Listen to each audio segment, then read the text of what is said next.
If there's an instant gratification self and a longer, more reflective self, this is one of the models, one of the many models of behavioral economics, then you can get your instant gratification in a somewhat different way that is less damaging to your future self.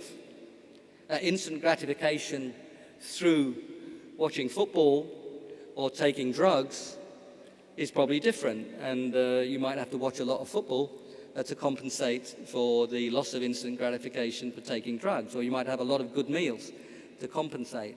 But what I'm talking about is a sense of direction here.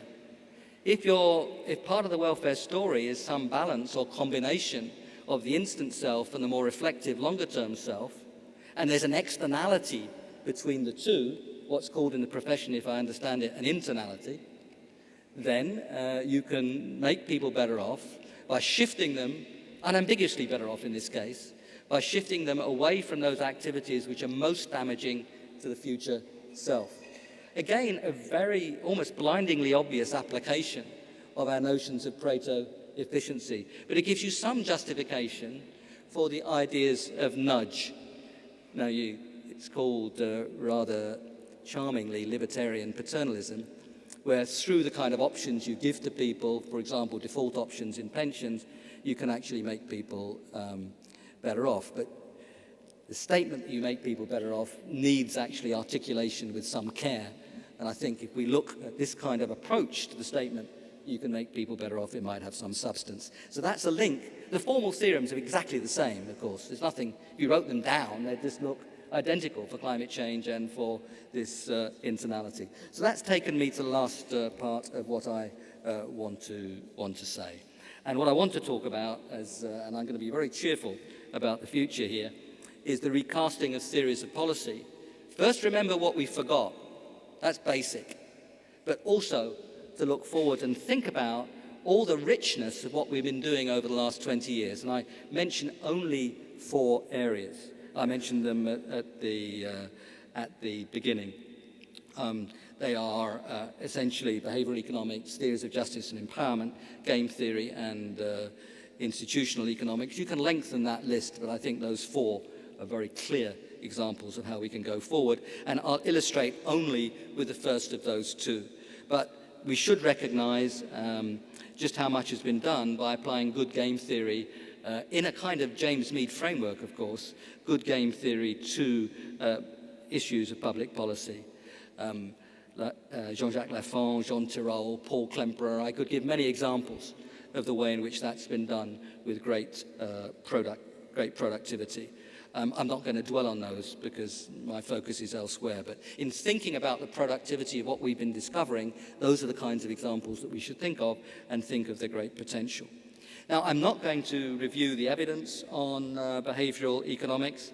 There was a splendid Schumpeter lecture just last year by Doug Bernheim, which laid out the relationship, some of the relationships between behavioral economics and public policy. So this argument is, I'm not saying we should start something new. I'm saying we should continue and get more momentum behind things which are already underway.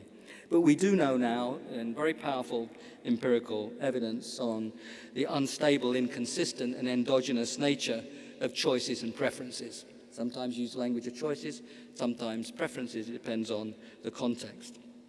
I've already referred to, and people have gone beyond that observation of things not fitting very well to standard theory, to actually developing theories of things that might tell the story a little better. Starting particularly with the prospect theory of Kahneman and Tversky, but there's so much of it now and it's so rich.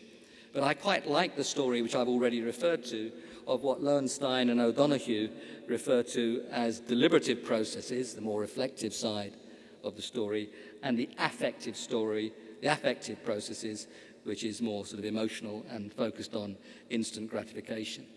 That's enough to say that there's an issue with endogenous preferences or unstable preferences, which preferences have particular command on our attention. Now, you cannot answer that question or respond to that question without imposing some kind of paternal value judgments. That doesn't mean we can't discuss it or we shouldn't discuss it. And unless we do discuss it, we're going to be impotent from the point of view of policy in those areas. And I think what economists can do is structure that kind of discussion, make it logical, make the assumptions clear, and get the relevant deductions of the kind I've just described in terms of a basic theorem on internality, when the affective self, the instant gratification, affects the deliberative self. And that has led, as I've already remarked, to notions of nudge and libertarian paternalism. So one way of going forward, where preferences are unstable or endogenous, is to look at different kinds of preferences and ask about those preferences. Can we improve welfare from all perspectives? Sometimes.